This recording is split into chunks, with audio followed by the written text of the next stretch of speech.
I'll never forget a flight off of the USS Kitty Hawk. The catapult shot is just 0 to 150 miles an hour in a second and a half. Got airborne, a 45-minute cycle, which is really short with a bag of gas. And I went out and did a one versus one dogfight, fighting the jet on the edge of consciousness, pulling G's, graying out. And then I came into the break overhead the ship, you know, faster than I was supposed to, about 600 feet, 600 knots, about 7, 8 Gs in the break. And then I slammed onto the flight deck. Now, as a 27-year-old kid from South Jersey, that was pretty cool. And I remember walking in the ready room and just full of sweat and just on top of the world. And the flight surgeon, I'll never forget this. He looked at me and I guess half jokingly, or maybe now I realize he wasn't jokingly, he said, "You guys wouldn't believe what this does to your bodies." And that always stuck with me as I transitioned out of flying fighters into the civilian world with some of the things that were going on with me. We can talk about trauma. We can talk about loss. In 15 years of flying fighters for the Navy, I lost 16 buddies, 16 brothers. And then along the way, I lost 4 F-18 brothers to suicide: Swede, Jaws, Buster, and Skate Rat.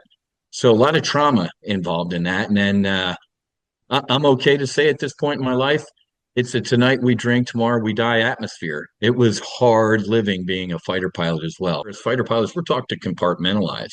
We got to put all these things into little boxes: the pain, the trauma, the loss, the drinking.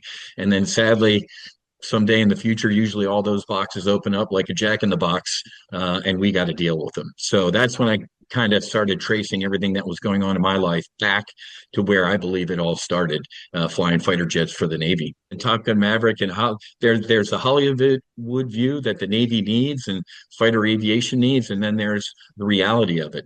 I know Raisin, I know General Kane really well. He and I technically worked together the morning of September 11th, and then we worked in business a couple of years later. I'm super psyched that we have a steely-eyed, fangs out fighter pilot leading the helm. So maybe Raisin can shine a light on this as well. There's been a big focus lately, year to date, obviously, on aviation safety. Now, I don't want to freak everybody out here, but where do you think that the vast majority of fighter pilots go after they hang up their flight suit?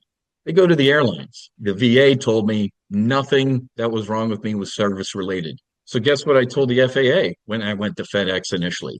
Nothing was wrong with me. About 5 years ago, Jennifer, there was a report. The FAA, the VA started poking around a lot of veteran aviators' records, and they found out that, wait a minute, you're getting some disability from the VA, but you didn't fess up to the FAA. So they actually went after about 5,000 veteran captains and first officers. And I think it had the exact opposite effect of intended. Now everybody's terrified. If you say, hey, man, I had a little PTSD from losing a buddy flying fighters, you're done. Enjoy the next 3 years of your life trying to fight to get your license back. So we really have to have an honest conversation about this. I tell people, if I got an airliner and took a survey of the passengers and I said, hey, I'm going to give you two choices. Would you rather the captain and veteran first officer flying this aircraft continue to self-medicate, drink, hide their PTS and trauma, or would you rather they go take a week off and get their mind, body, and soul right? You and I both know what the answer would be. So we need a little bit of a come to Jesus about fighter aviation, the dangers, and also the transition into the FAA. On the Maverick poster, it doesn't have any fine print on there, does it, that warns you about all of these things. Matter of fact, a lot of veteran fighter pilots joke about, we've heard that Top Gun 3 Maverick is in pre-production. I think it's Maverick faces his most lethal adversary, the VA. I mean, we all joke that Maverick ejected out of 3 aircraft. He's got combat trauma. He thinks he killed his best friend.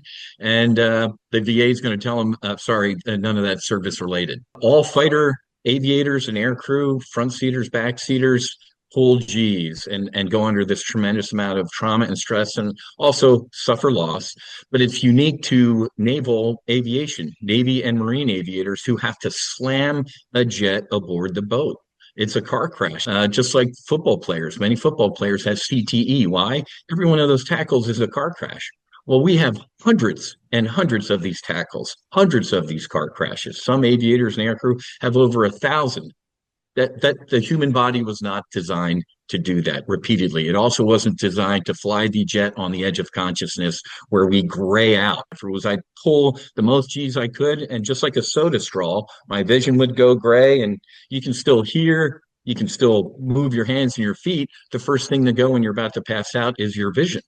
So I'd pull so hard to try and get that advantage. I'd almost black out, unload the aircraft to get some blood back in my head to get my vision back. Oh, there he is. Get back on the G. None of that stuff is natural.